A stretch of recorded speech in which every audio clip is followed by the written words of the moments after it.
नमस्कार, मैं हूं दया शंकर मिश्र और आज हम बात करने जा रहे हैं शहीद आज़म भगत सिंह की।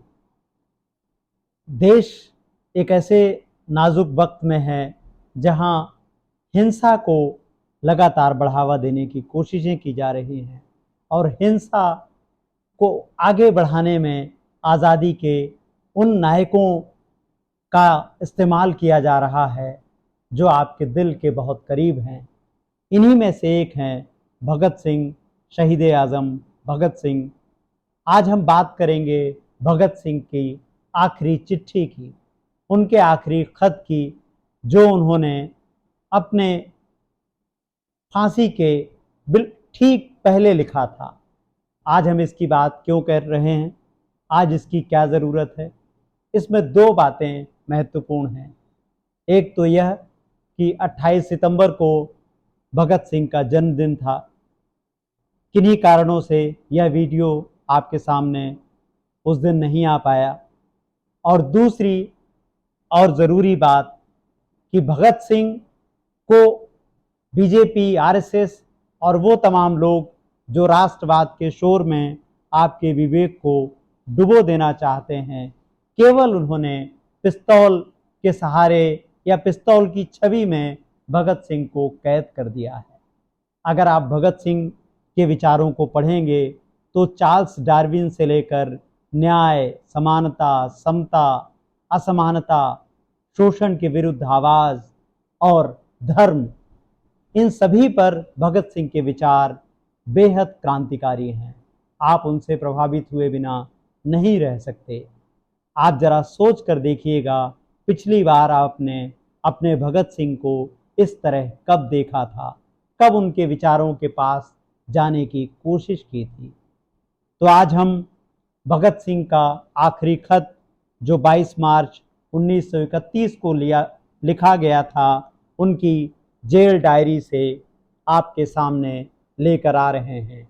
यह जेल डायरी यादविंदर सिंह सिंधु ने लिखी है, जो भगत सिंह के सुपौत्र हैं। तो सुनिए इस खत को थोड़ी सावधानी के साथ, थोड़े मन लगाकर और समझने की कोशिश कीजिएगा कि भगत सिंह आखिरी संदेश में क्या कहना चाह रहे थे और हम उनकी बातों को कितना कम समझ पाए हैं। सुनिएगा और सोचिएगा। बलिदान से पहले साथियों को अंतिम पत्र, यह शीर्षक है भगत सिंह की आखिरी चिट्ठी का। साथियों, स्वाभाविक है कि जीने की इच्छा मुझ में भी होनी चाहिए, जिसे मैं छुपाना नहीं चाहता, लेकिन एक शर्त पर जिंदा रह सकता हूं कि मैं कैद या पाबंद होकर जीना नहीं चाहता। मेरा नाम हिंदुस्तानी क्रांति का प्रतीक बन चुका है और क्रांतिकारी दल के आदर्शों व कुर्बानियों ने मुझे ऊंचा उठा दिया है, इतना ऊंचा कि जीवित रहने की स्थिति में इससे ऊंचा मैं हरगिज नहीं हो सकता। आज मेरी कमजोरियां जनता के सामने नहीं हैं। अगर मैं फांसी से बच गया तो वे जाहिर हो जाएंगी और क्रांति का प्रतीक चिन्ह मध्यम पड़ जाएगा या संभवतः मिट ही जाए। लेकिन दिलेराना ढंग से हंसते हंसते मेरे फांसी पर चढ़ने की सूरत में हिंदुस्तानी माताएं अपने बच्चों के भगत सिंह बनने की आरजू किया करेंगी और देश के लिए कुर्बानी देने वालों की तादाद इतनी बढ़ जाएगी कि क्रांति को रोकना साम्राज्यवाद या तमाम शैतानी शक्तियों के बूते की बात नहीं होगी। और हाँ, आज भी मेरे मन में आता है कि देश और मानवता के लिए जो कुछ करने की हसरतें मेरे दिल में थीं, उनका हजारवां भाग भी पूरा नहीं हो सकता। अगर स्वतंत्र जिंदा रह सकता तब शायद उन्हें पूरा करने का अवसर मिलता और मैं अपनी हसरतें पूरी कर सकता। इसके सिवाय मेरे मन में कोई लालच फांसी से बचने का नहीं आया। ध्यान से सुन रहे हैं ना आप? मुझसे अधिक भाग्यशाली कौन होगा। आजकल मुझे स्वयं पर बहुत गर्व है।